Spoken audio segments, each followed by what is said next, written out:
Dabar pažiūrėkime, kas yra po apačia po tuo smurtiniu elgesiu. Čia jau prasideda tiesiog psichologija. Kas yra po apačia? Kas elgesį užveda? Kas yra elgesio variklis?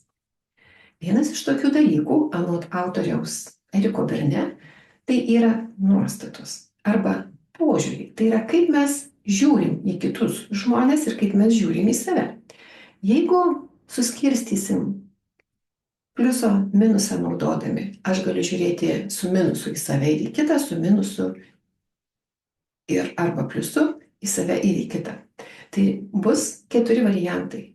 Aš okei, su manim viskas gerai, aš save vertinu, bet tavęs nevertinu, tu ne okei, tu menkesnis, prastesnis, aš tavęs negerbiu. Tai yra apie pagarbą.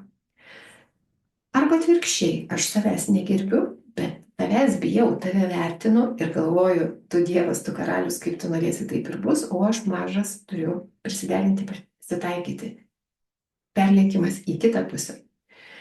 Tai jeigu matom visus 4 variantus, natūralu, kad kai kalbam apie pagarbą ir elgesį be smurto, įsivaizduojam kurį variantą. Aš okei, tu okei, būtų tiesiog tobula.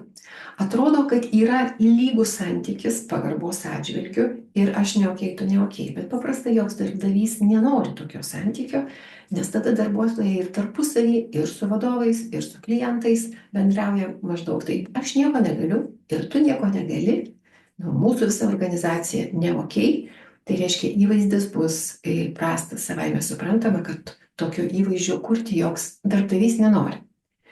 Paprastai, liaudiškai sakant, galime naudoti žodžius, pavyzdžiui, puikus ir nulis. Ir tada matom linksmus paveikslėlius, iš kurių ne visi iš tikrųjų yra linksmi. Naudotinas variantas, aš puikus, tu puikus, kur vienas kitam duodame ranką ir visi kiti nenaudotini. Aš nulis, tu nulis, įdėjau net ir 3 žmogeliuką, nes dažniausiai, kai įvaizdis blogas, aš nieko negaliu, tu nieko negali. Mes laukiam ko nors trečio, kas ateis, išspręs, padarys ir tada sakom, ten valdžia kalta, dar kažkas kaltas, pasaulis blogas, o aš nieko negaliu. Tai irgi yra nepageidautinas variantas. Tai ne apie smurtą, bet apie kitus dalykus, galbūt įvaizdžio kūrimą. Smurtinis elgesys matomas 2 pirmuose piešinėliuose. Ir psichologai tai vadina pasyvaus, agresyvaus elgesio santykių. Mes elgesį galim skirstyti į tam tikras grupės, bet įsivaizduokim, kad tai yra ne labai atskirtos grupės, bet kaip skalėje išdėstyti elgesio aspektai. Nuo labai pasyvaus, kai aš nieko nedarau, aš ne okei, aš negaliu, aš silpnas, aš nevertas, aš netinkamas, iki labai agresyvaus, bus taip, kaip aš noriu, ir visus priversiu daryti taip, kaip man reikia, ir man vienodai, kaip jūs jaučiatės. Tai